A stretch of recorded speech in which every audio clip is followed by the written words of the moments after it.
Before you begin, remove the base enclosure, speakers, and battery. Removal.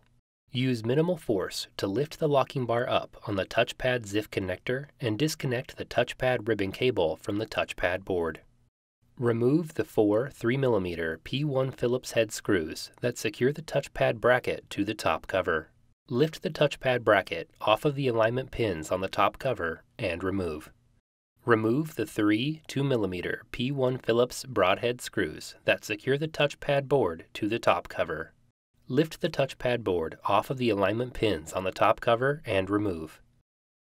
Reverse this procedure to install the touchpad board.